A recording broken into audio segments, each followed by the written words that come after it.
Right there on top of the moon, we could sit and do nothing. I wish we were both to just fly away.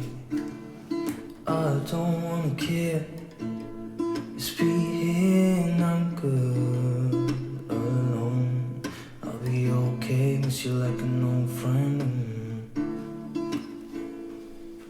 Too scared now, thinking I should call up all night.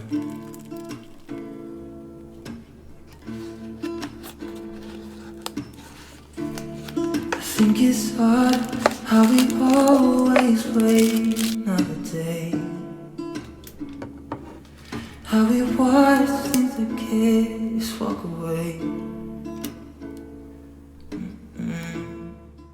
Hello my friends, so today I'll be doing like a quick sit down chatty video. I thought it would be appropriate to make this video right now as we are on the last day of Mental Health Awareness Month. If you didn't know, now you know. And I just thought like it would be important to have like a little sit down mental health chat. If you're not in the right space to watch this video, please feel free to click out because I will be mentioning depression, suicide, anxiety. Like I think I wanted to make this video to share my journey with like my own mental health struggles. So yeah, this is your trigger warning.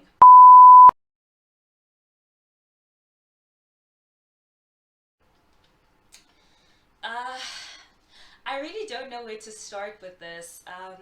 I think I will just say that I'm not making this video for pity or for people to send me messages and be like, oh my gosh, we didn't know, we're there for you and all of that stuff.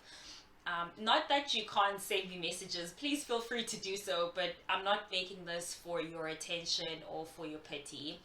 I'm making this because when I first started, my timer just went off.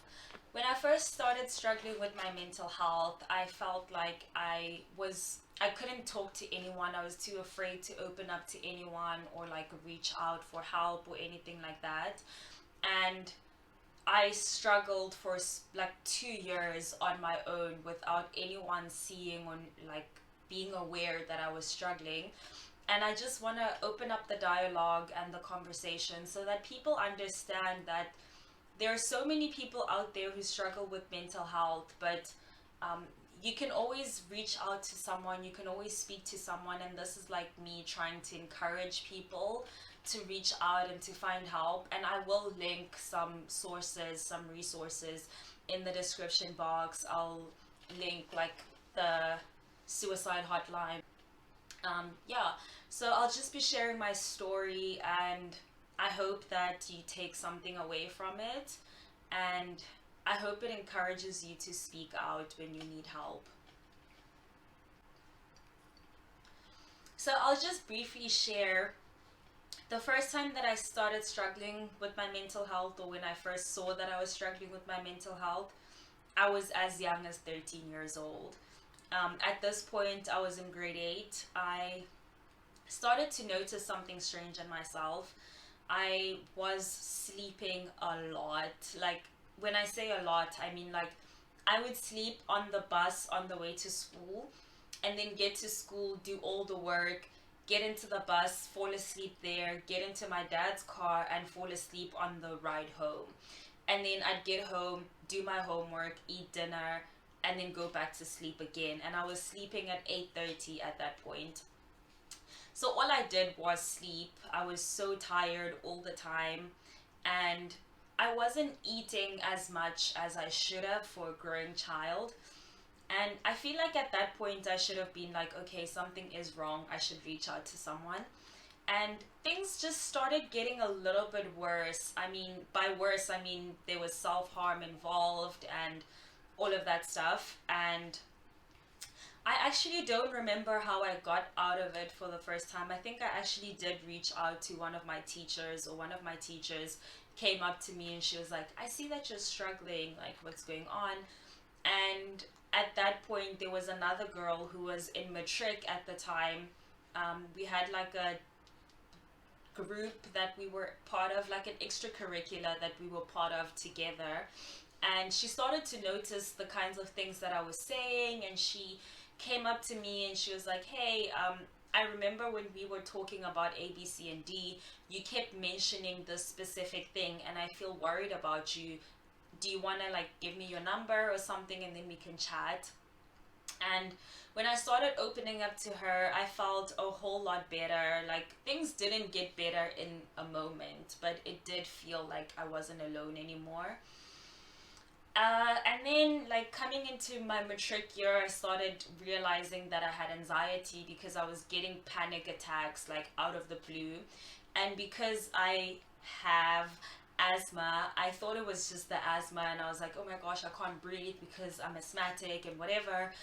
But it turns out that I was actually having a panic attack, but I wasn't aware that I was having a panic attack.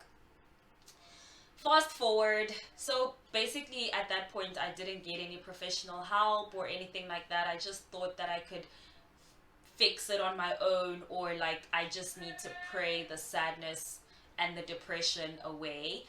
And like that kind of didn't help, because instead of dealing with what was making me feel that way, oh my gosh, these drunk white boys. Sorry. Instead of dealing with the things that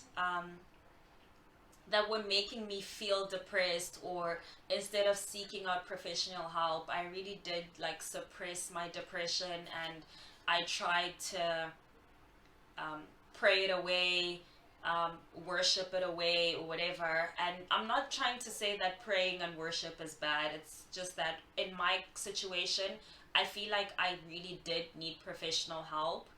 Um, yeah, and you'll find out why as I speak further. So if you weren't aware, I wrote it down on a sticky note so that I don't forget.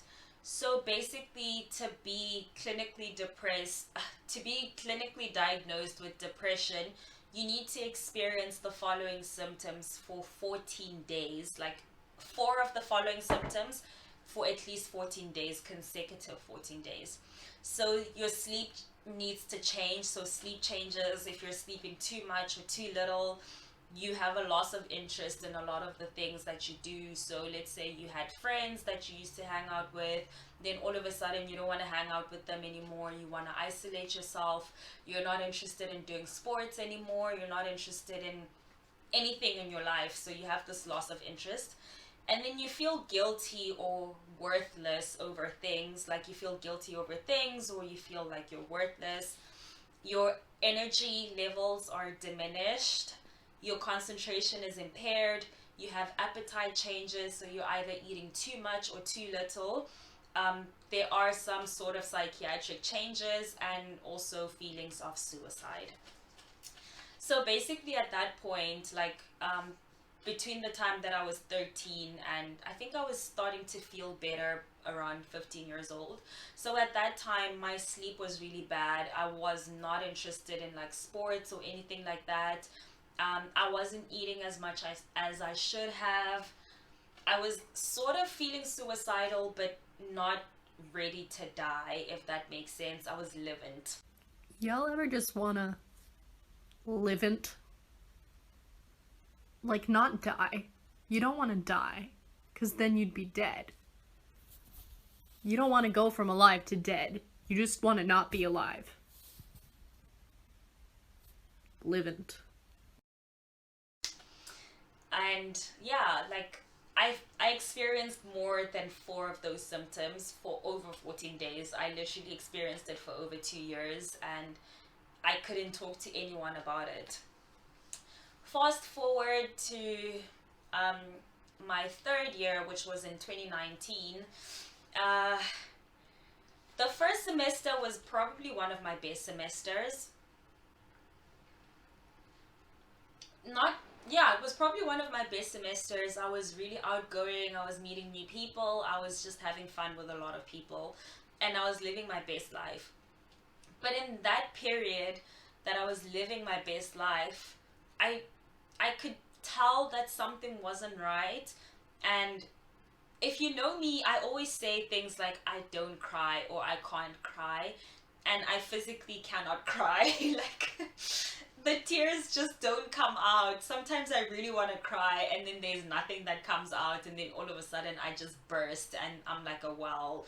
And yeah, so for the first half of, like, the first 6 months of 2019, I honestly didn't feel any emotions. And in the second half, there were a lot of things that were happening in my personal life. Excuse me. Like family things. I was stressed about my academics because I couldn't figure out what I was going to do next with my life. And at that point, like, I had people that I sort of looked up to who were telling me things like, no, like, you're not gonna make anything of yourself. You're not gonna even get into your honors program. Like, you're a black girl who's studying science. What are you even thinking? Like, this was somebody that I sort of not really looked up to, but honestly, in that situation, in that case, in those years, I really didn't have people that I was looking up to, like proper people, not gonna lie. But yeah, at that point, like, a lot of things started happening in my personal life. A lot of things started happening in the country. And if you're not aware, it was round about the time that gender-based violence really picked up in South Africa, and we were having peaceful sit-ins or like vigils for the victims of gender-based violence. And this was sparked round about the time that Uyinene passed away. And because I was carrying a lot of things from my personal life that I just wasn't dealing with and putting away on the back burner, I started feeling the effects of the protests. I started feeling the effects of even the house, like Stellenbosch, burning down. I burst out crying because of that. And it wasn't even because of the fact that the house burned down. It was just because I was suppressing so many emotions, and it all just came out at once. And at this point, like, I was not sleeping. So instead of, at the first time that I was depressed, I was sleeping too much. But in 2019, I was not sleeping. I started losing interest in my academics. I think my physiology, so I currently study physiology, so I cared more about physiology at that point than I did about my other modules. But my physiology marks from the first semester to the second semester literally dropped by 20% because I just couldn't care less about my academics. I'd sit down to study, but I would be like, okay, I'm not getting this, and just close my books and go to bed. And I went on like that for so long. Like, I wasn't interested in my academics anymore. I wasn't going to church anymore unless if somebody like came outside of my window and knocked and they were like, Nsuku, let's go to church now. Then I wouldn't go at all. And like, I needed to pick up responsibilities around everyday life to be able to do things. Other than that, I just didn't want to do anything. I didn't want to get out of bed. I didn't want to meet up with my friends. I'd skip classes every now and then. And like, things just kept getting worse and spiraling. And instead of me dealing with all of these things, I just tried to get into things with other people. So I tried to build relationships with other people that weren't necessarily good for me. And instead of me like dealing with my mental health head on and getting the help that I needed, I just tried to find whatever I was missing in other people. And that didn't work out well. And if anything, it just made me feel worse. Gosh, talking too much. Anyway, so yeah, it started making me feel worse. For some reason, I was getting nightmares as well. I think I had like some unresolved PTSD because the night that like there was a shooting in Cubana in Stellenbosch, I was actually supposed to be there because it was my friend's birthday and she asked me to come with. But I had a test that I had to write the following Monday, so I couldn't go with her. And then there ended up being that shooting. And for some reason, like, even though I wasn't there was a lot of PTSD there because I would get nightmares of people like coming into our residence and shooting the place up. I'd get nightmares of people breaking into our house. And I remember there was this one time when I actually realized that there was a problem, was when I was at the mall with my sister, and there was a guy who stole something, and there was a lady shouting Timali, Timali. And because my brain was focused on like what if somebody's here to shoot up the place, I pulled my sister towards like the glass of the shops in the mall, and I panicked. Like I just didn't know what to do, and it turns out that this guy just stole somebody's cell phone. Anyway, back to my third year. So at this point, like I was getting so many panic attacks as well. I would be walking to church and I'd get a panic attack. I'd be washing the dishes and I'd get a panic attack. Like I was panicked a lot of the time, to a point where flying back to Stellenbosch would give me anxiety attacks.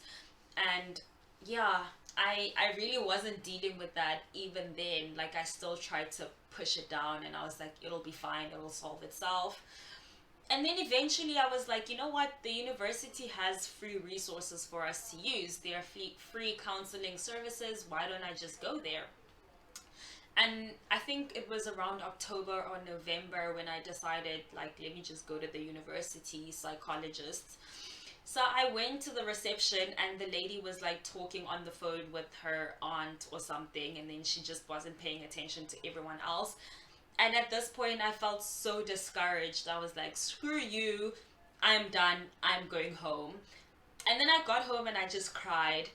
And in that moment I was just like, Nsuku, you just played yourself, because you're the one who needs help, not that lady. So yeah, I then spoke to my friends. Like we got together for a little picnic the night before I flew home for December. And I was talking to my friends and I was like, yeah, you know, I'm so glad that 2019 is coming to an end, because my mental health has just been horrible. I haven't been doing that well. And I honestly can't wait to just go home and lie in my bed for the rest of the summer holiday.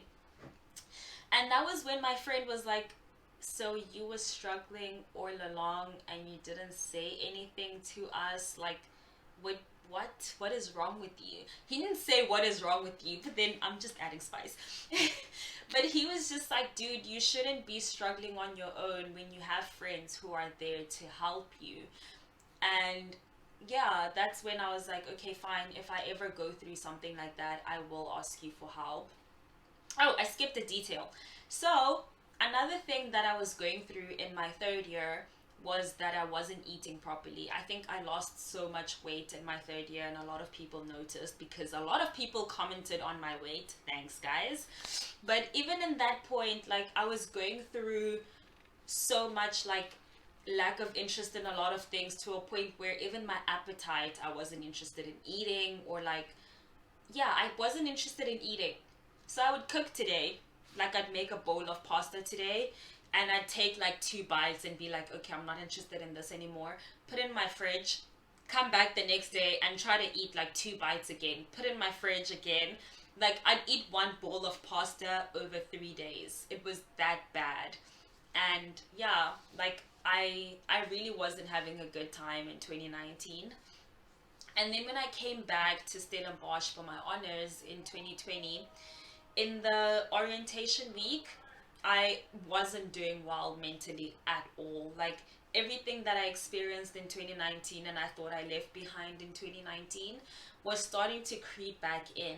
So my appetite was bad, my sleep was bad. Like I was excited about the new honors program, but at the same time I was like, I'm interested in it because it wasn't what I wanted to do in that year.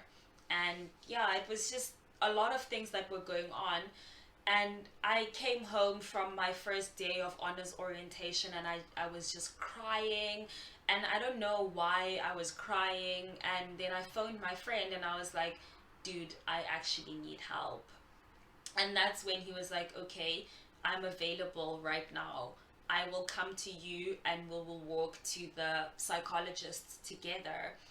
And so we walked to the psychologist, and then I did my screening, and they managed to get me a session. Okay, so it turns out that my phone died and it didn't film the rest of the things that I was saying. But anyway, oh yeah, so I started going to therapy at the beginning of 2020, and I had like 2 sessions right before COVID hit, and then we went into lockdown. Um, but like my first session was really, really detailed. He was just getting to know me, asked me about like my family, what they do, and all of that stuff. And yeah, that was pretty much it. My second session was also pretty good. But then when we went into lockdown, I couldn't see my therapist in person anymore. And because it moved to being online and I was at home, I just found it a little bit difficult to see him while I was at home. So I stopped seeing him for the time being until this year. So earlier this year, I was just like, okay, everything is fine. I'm good. I don't need to see a therapist anymore. Like, I don't need to see him anymore. But because I was like just carrying everything from like 2019, 2020, and then coming into this year and being like, actually, I'm still not where I want to be. It just took like a huge toll on my mental health. I was getting to a point where like I was not sleeping as much. I still wasn't eating as much. And then I thought, okay, it's because I'm not where I want to be. And then there was this one time when I went out for like coffee with a friend, and after the whole coffee situation, I came home and I literally just cried, and I sent an email to my therapist, and I was just like, I actually think I need to see you, so can we like continue with those online sessions? Like, I really don't mind anymore. So we started seeing each other online, and he was just like, okay, you need to make changes in like the following 5 areas. So we looked at like my sleep, because at this point like I wasn't sleeping much. I think I'd stay up like early hours or whatever. Like, I really wasn't sleeping much. I'd wake up super early and then like go to bed super late, so I wasn't getting as much sleep as I was supposed to. And then he was like, okay, we need to focus on your exercise, we need to focus on your interpersonal relationships, and then we need to focus on your spiritual life and your diet as well. So the first thing for him, like the most important thing, was my diet and making sure that I'm like nourished throughout the day and eating enough and all of that. And then afterwards, it's so funny because my therapist was like, you're not going to die from not sleeping, so let's just focus on one thing at a time. And like it got to a point where we were like looking at my spiritual life, because at this point like I was struggling so much. I just didn't want to go to church anymore. I just didn't feel anything anymore. I felt like I was sleepwalking through my life. And I'd be sitting in church and being like, I actually don't want to be here, like not be in church, but I was like, I don't want to be alive anymore. And it was just getting so bad that my therapist was like, okay, we actually need to focus on like the specific area. And then we focused on my exercise and everything like that. And then we looked at my interpersonal relationships, and he was like, okay, but you need to consider like who is not bringing value into your life and why it is that you always attract people who aren't good for you. And then I just had to evaluate that. But even after looking at all of these 5 dimensions, I still felt like I wasn't okay. I still felt like I wasn't making progress. I was still like struggling to get out of bed every day. Like, I'd sleep pretty late, but then I'd wake up in the morning and just like lie in my bed and not want to get out, and like I just didn't want to do anything anymore. So I was just lying in my bed all the time, and I didn't do a lot of my work. Like, it's now almost November and I'm trying to play catch up because I didn't do a lot of work throughout this year, just because I just didn't want to get out of my bed. I was just sitting in my bed like feeling sorry for myself or crying or whatever. And yeah, at first I thought maybe it's like because I don't actually like the project that I'm doing. Maybe it's like making me feel really horrible, and like if I change projects maybe I'd feel better or something. And then I did change projects and I still wasn't feeling better. and my therapist was like, okay, maybe you should consider dropping out. Where was I? Oh yeah, so even after like changing projects and stuff like that, my therapist was like, okay, maybe you should just take a break from studying this year, because like your mental health is really terrible right now, and it just seems like it's not necessarily your project, but maybe it's just your headspace and you need a break from school or whatever. But I was like, no, I can't do that. I'm on a bursary. I can't be paying these people back. Like, I don't want to do that. I don't have 100K lying around to give people. And like, I was just like, no, I actually need to see this through, because I do have a problem with quitting things sometimes. So I needed to see my education through. And I really like the project that I'm doing. I just didn't have enough interest in life to continue doing anything, because I feel like there's still days when I have to like drag myself out of bed, or like, I don't know, there's just a lot of days when I'm just like, I don't want to do anything. I just want to lie in my bed. I don't want to see people. I don't want to do anything at all. And even though like we were trying to work through these issues, like nothing was getting better, and I just felt like I didn't have energy for anything anymore. And so he decided to send me to a psychiatrist for an evaluation. And when I got to the evaluation, like I think within the next like 15 to 20 minutes, seeing my psychiatrist, he was just like, girl, you should have been on antidepressants a long time ago. So just to backtrack a little, because I just remembered that I forgot a detail. In 2020, when I saw my psychologist for the first time, he was just like, okay, the way that you're describing it, it sounds like you should go on medication. But I was just like, no, I don't believe in that stuff. I don't want to go on medication. What you mean? And I was just like, no, I'm not going to go on medication. Like, I never thought that I'd need to go on medication. And then he was like, Nsuku, people don't get to 13 years old and they're like, yay, I'm super excited. Now I can finally get my antidepressants.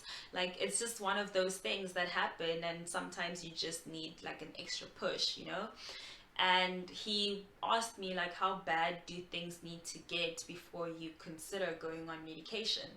So I was just like, okay, if I still feel like this for the next 2 weeks, then I'll go on medication. But then I never went on medication in 2020. When I saw the psychiatrist this year around June, he was like, girl, you're actually really depressed, and you do need to go on medication. And so I was just like, okay, now we're going on medication. And I still didn't want to go on medication, but like my depression and my anxiety were so bad that he decided that, okay, he's going to put me on medication. So I got like these antidepressants, which are for depression, and it also like helps with anxiety. And yeah, I've been seeing quite a bit of changes. Like, I've been on them since like June, so I've noticed a lot of changes. In the first 2 weeks, I'm not gonna lie, the side effects were kicking my, like, one of the side effects is insomnia. So my psychiatrist also prescribed like sleeping pills, and yeah, he was just like, I should monitor if anything is out of the ordinary. I was feeling nauseous a lot of the times. I was having stomach cramps. Like, it was just a lot. Like, I really, in the first 2 weeks, I couldn't sleep at all. Like, the insomnia was so bad. Like, it would take me a long time to fall asleep, and then I would be awake at like 3 in the morning, and then I'd fall asleep again and then wake up at 6 in the morning. So it was really bad. But after a while, like, my body started adjusting to the medication, and I started feeling better, and like I didn't dread getting out of bed as much as I used to. It just felt like, I don't know, it gave me that little push that I needed. Like, my psychologist always says, antidepressants don't magically fix everything in your life. It just gives you like that little push that you need. So for me, I needed like that little push to get out of bed and actually sit on my chair and actually focus on my education. But then the problem with these antidepressants is that it wasn't really helping with my energy levels. And the thing with that was that so if I needed like an antidepressant to help with my energy levels, it would make my anxiety worse. So it could get to a point where I'd have seizures or whatever. That's how he explained it to me. So he was like, he's kind of worried about prescribing like something that would improve my energy levels and things like that. But then after my session with him the past Monday, he was just like, okay, I need to actually put you on an additional antidepressant. So now I'm on these. The generic name for it is like Wellbutrin. It's like a different type of antidepressant that works on a different system compared to the Lexamol. So yeah, now I'm on 2 different antidepressants and it's just really strange. I don't know why I decided to make this. Well, I know why I decided to make this video, but I don't know how to end this. And yeah, I'm just at this point right now where I'm currently on medication and I'm just hoping for the best. And maybe I'll give an update at some point of how I'm feeling, or like if I'm still on the medication or not. But right now I'm on it and it's working. And yeah, it's the next day and I was editing and I felt like I left a few things out. Not a few things, it's like just some minor things.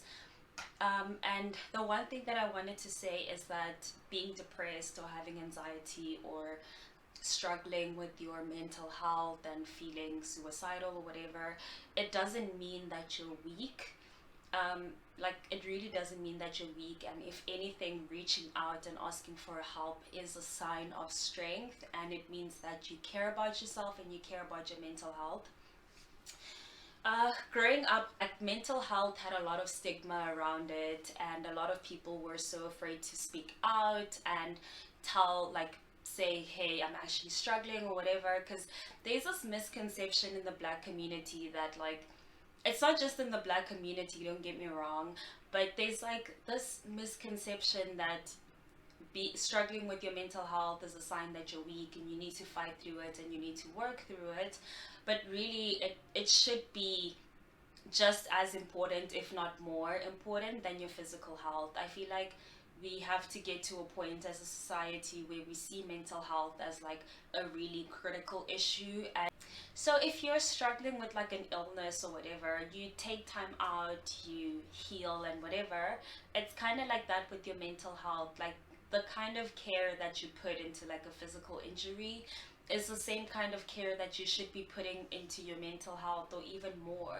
And like, we just need to get to a point where it's not so much stigmatized and we can just freely talk about it and have conversations about it.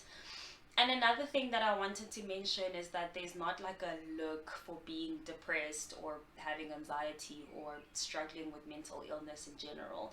And the one thing that I get a lot, if I try to open up to people or just share my experiences, they'll always be like, oh, but you don't look depressed. Like, it can look different for everyone. Like, some people go through that thing where they genuinely can't get out of bed, can't do anything, like they wear their sadness on their faces. But for other people, it's like, it's in you and you're not wearing it outside, but it's still in there, and you don't have to walk around with a sign that says, I'm depressed, be kind, you know? As humans, we should just be kind to one another. And yeah, that's basically what I wanted to say. Like, just remember to be kind to everyone.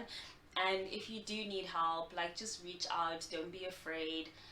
Take care of your mental health. It's honestly just as important. And yeah, like, if you go see a professional, they're not going to judge you for struggling with your mental health. If anything, you are so brave for reaching out and for asking for help when you need it.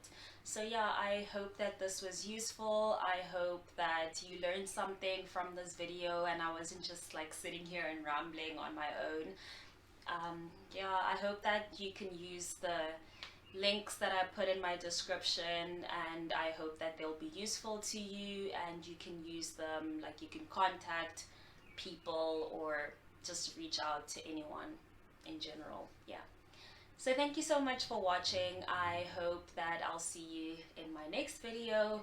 Remember to like, share, subscribe, you know, those things, and then comment down below anything and everything. And also, if you feel like you don't have anyone in your immediate life that you want to talk to, feel free to reach out to me either on my Twitter or my Instagram account. Like, I will read your messages and I'll reply to the best of my abilities. But I'm not a psychologist, so my help will be limited, but it will still be just a shoulder to cry on. So yeah, bye until next time.